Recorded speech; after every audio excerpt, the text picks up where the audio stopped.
When I first had the opportunity to come to Cleveland to be the CEO of the Benjamin Rose Institute on Aging, it was a significant time in its history that in some ways not any of us fully understood, which I guess is often the case. During the interview process, I had learned that the organization, with its magnificent history, which I'll touch on just briefly, was having a financial struggle that it fully didn't understand. That all of its dimensions were as yet to be fully understood. The result of which was that we had to go through a bit of a process of discovery to get to the bottom of the issues to determine what to do. A little background, the Benjamin Rose Institute, and now as the Benjamin Rose Institute on Aging, is a 105-year-old organization as of now, established by Benjamin Rose, who was a wealthy industrialist back in the era when Rockefeller was making his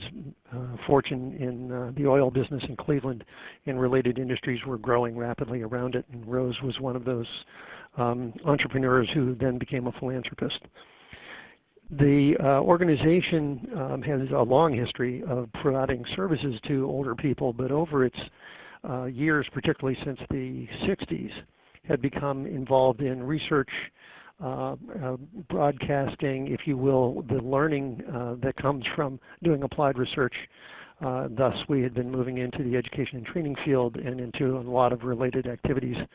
And our name is well sprinkled through the literature and gerontology and applied aging services. So there was this broad mission.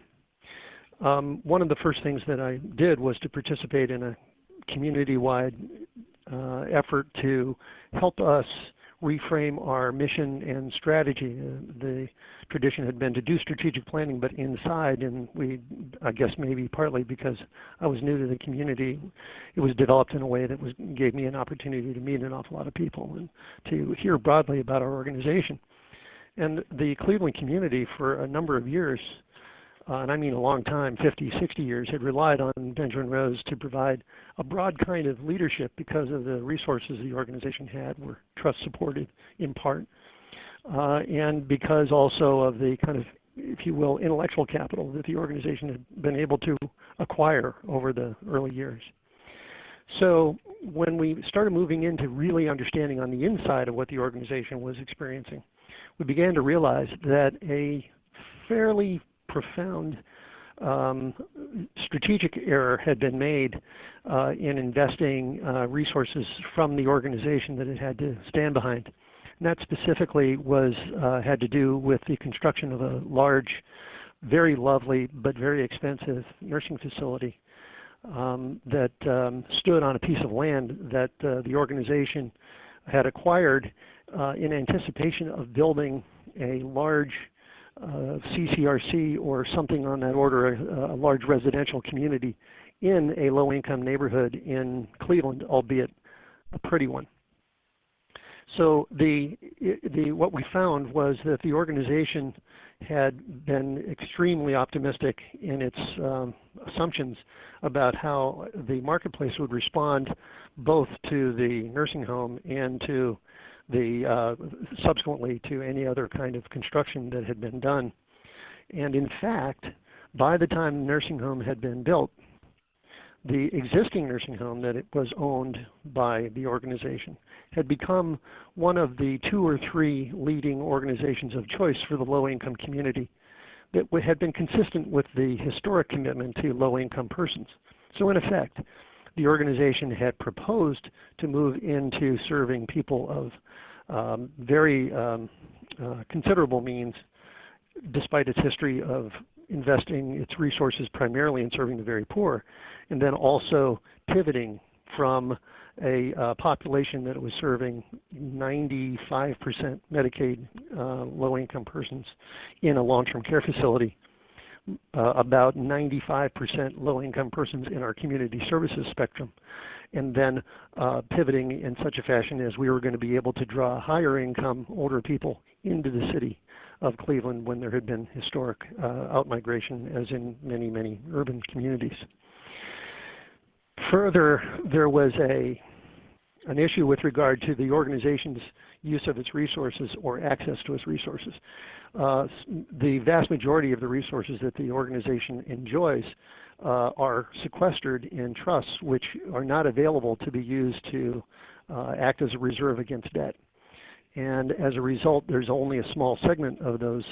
resources that were available. And the organization had basically overoccupied, or if you will, overcommitted on along two axes. One was that the resource base that we were able to use was smaller, and that full recognition had not been acquired by board members. And then the second issue was that this particular facility was going to be, if we were going to run it the way Benjamin Rose would want to run a facility, and we did, it was never going to be able to be cash positive. And in fact, was significantly cash negative and was actively competing with the other activities that the organization was supporting with its trust resources. So essentially, we had a crisis. The crisis was two forms of the two chapters, major chapters of the organization's historic expression of its mission were in conflict with one another. And the size of this particular commitment made it that it was the commitment to underwriting the expenses associated with continuing in the nursing home business versus all other, the losses having risen to that point. Further, as a standalone nursing facility in a marketplace that was rapidly consolidating, the ability for the organization to acquire operating efficiencies meant that we either would have to go into the acquisition business, and as I said before, we really couldn't use our debt that way, or we were going to have to start cutting off other parts of the mission of the organization in order to make this work. And therefore, you can see how what started out as being a business problem turned into something of a very difficult crisis in conflict in competition for the resources in pursuit of mission. And obviously that's not something that gets resolved without fundamental decisions being made by members of the board of directors. Let me just also add that in Benjamin Rose's trust, it was stipulated that all the members of the board in perpetuity would be women. So these were women of some women of considerable attainment with regard to education, and many professional women, but relatively unused to having to deal with a financial crisis of this order, because in the past the organization had never encountered being overcommitted in one direction or another. So it was an interesting challenge to meet and greet in the first few years of being here in Cleveland.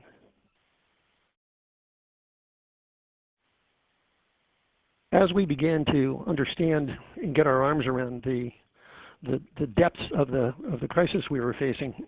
we also, of course, had to experience a couple of years of attempts to resolve it internally. It became clear that the problem was of a size that it was not something that management was going to be able to just do on its own, because it would touch on mission, and it would touch on if you will, the community's understanding of what the organization had done. Benjamin Rose in its history had changed many times specific things that it had done, but each of them was came at a specific point in history, and this was one of those moments in history. And it was a little bit different because in this case, this was a moment in history brought about by the organization's own decision making, as opposed to the community asking it to do something new, which had happened in the distant past. So essentially what we had to wrestle with was the idea that this nursing home that had been built with many contributions from board members, though frankly not sufficient to resolve the original financial problem, and with its great public expression of caring for older people. There's a 184-bed, lovely long-term care facility, award-winning design, and a considerable cost, was undertaken with the full expectation that it was going to be economically successful. When they learned that that was just not going to be in the cards, it just wasn't going to be possible, the board had to be brought through a process where they fully understood that there were alternatives for them to consider, that the alternatives were all painful, and that the task at hand was to consider the long-term best use of resources in a fundamental way, almost the way organizations sometimes go through these kinds of things when they're first being founded. And the board, I have to say, as a staff person, I had previously come to this work from a public role, and I was used to in a public environment where people would kind of find out ways to avoid making decisions if they could. In this case, they would not have been able to had they tried, but they did not try. They stepped up magnificently and performed as a board, as a group. But because it had to be as a group, and the characteristics of the organization had always been to rely heavily on consensus, it meant that about 28 people had to be brought along into a common understanding and then a common agreement about which way to go into the future. The decision was taken that we were going to exit the nursing home business, and even if we were to retain the building. So what we did was we went through an exhaustive process of examining all of the ways in which consequences could be experienced by older people and families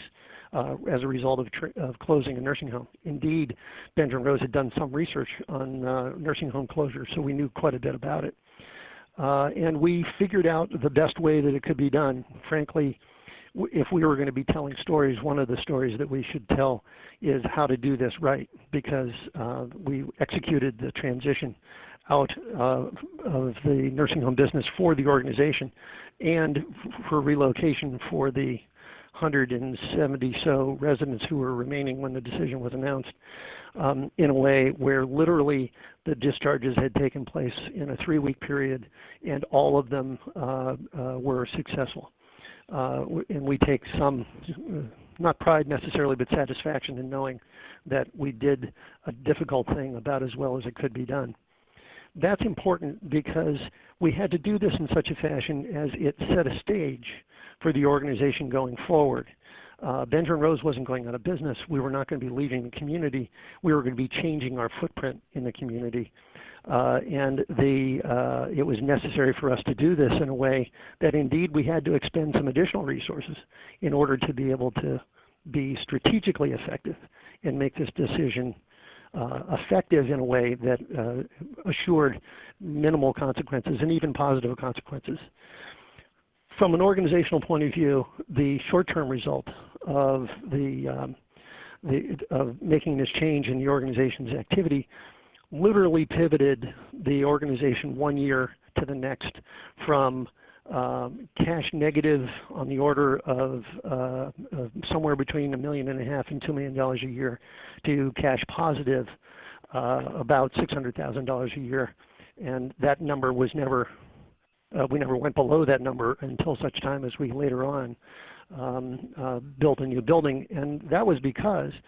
we were able to think about the building no longer as an emotional entity, but as a real estate opportunity. And we were able to successfully negotiate a long-term tenancy with a large-scale long-term acute care hospital company, which not only resolved our cash problem, but also gave us an opportunity to occupy a remaining part of the building in such a fashion as it gave our organizational resources a chance to heal, in effect, and return some value.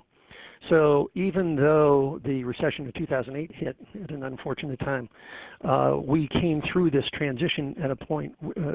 through a point where our net assets began to grow again,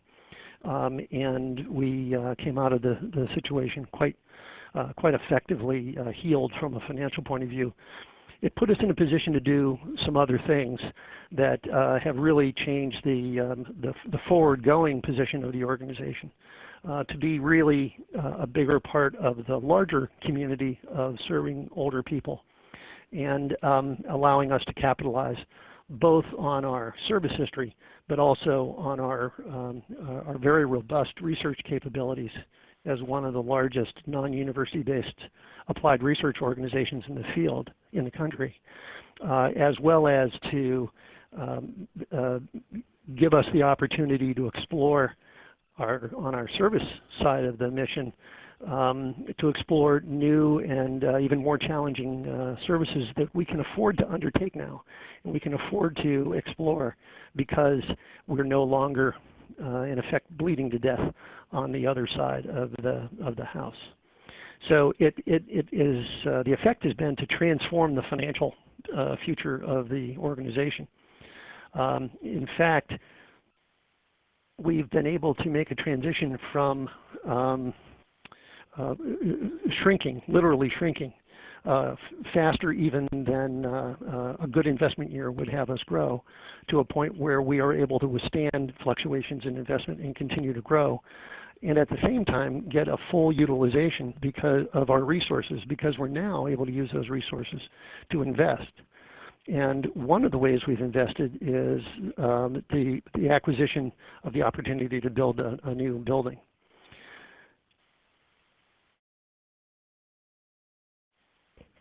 One of the interesting parts of the Benjamin Rose story was that the organization, albeit in Cleveland for 105 years now, never had a home of its own with its own name on it.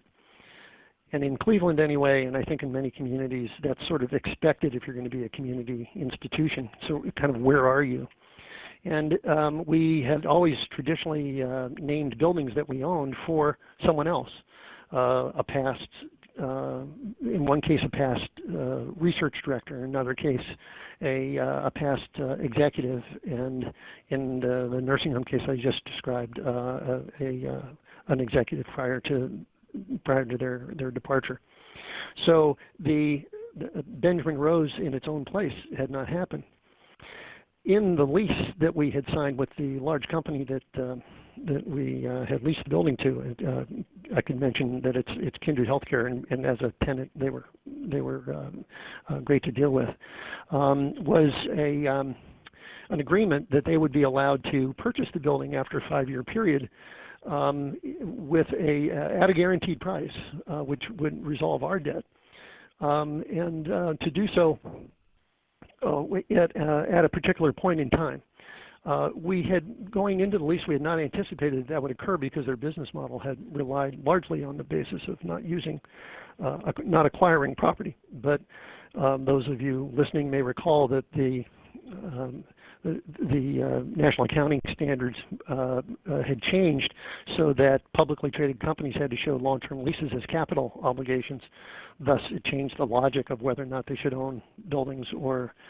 lease them, depending on local circumstances. So they made a decision that they wanted to acquire the building. We needed to sell them the building. And it handed us a huge opportunity, because we had this lovely piece of ground that we had referred to earlier, which although it was in a low-income part of the city of Cleveland and therefore would qualify for tax credits kind of assistance, it also has a magnificent view of downtown Cleveland and is on a hill that allows us to take advantage of it. So we had always said, had we had the opportunity to do more, we knew how we wanted to position the organization to be not only a part of Cleveland, but visually and physically to express the organization's interest in being a part of the Cleveland's future. One of my private biases has always been that people think of serving older people, which I've been doing my whole career, actually starting, by the way, working for Doug Eadie at the Greater Erie Community Action Committee a long time ago. I've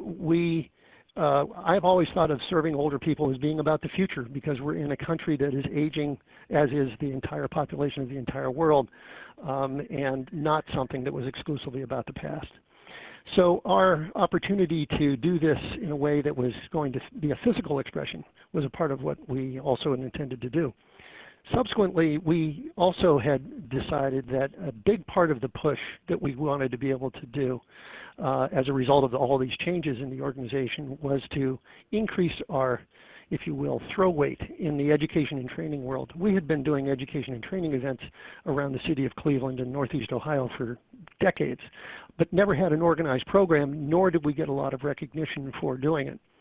Well, we decided to make this part of our sustainability strategy, really develop an education and training capacity for all of the kinds of professions that touch on the lives of older people, because a number of those arenas don't have well-organized nor well-informed education and training opportunities. And in fact, we had always been,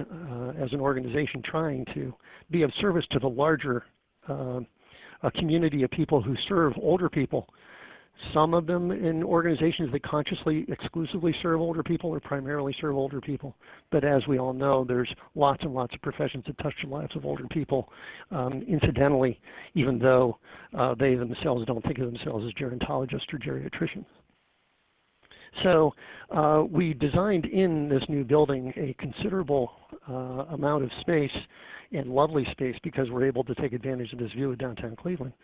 that gives us a training footprint where we can have sizable meetings of large groups of people, and we can also subdivide it and to use it for training space, and at the same time make it a very attractive, positive view, while of course considering our values as good stewards of the land and everything else. So it's LEED certified, and we were able to design in all those features at once. And frankly, because of the ability of the good fortune in our real estate negotiations, we're going to be able to do this in a way that at the end of the 7-year period that started last December, so it would be December of 2012. So in December of 2019, we'll be able to retire all debt associated with this building, and even be able to have that debt service be relatively easy for us to bear. So at the end of 7 years, in another 7 years, we'll have made this historic pivot from being over-committed to the point where we're actually shrinking our resources, to the point where we have increased our capital value, secured the organization's footprint in the community, and to the extent that anything is possible these days,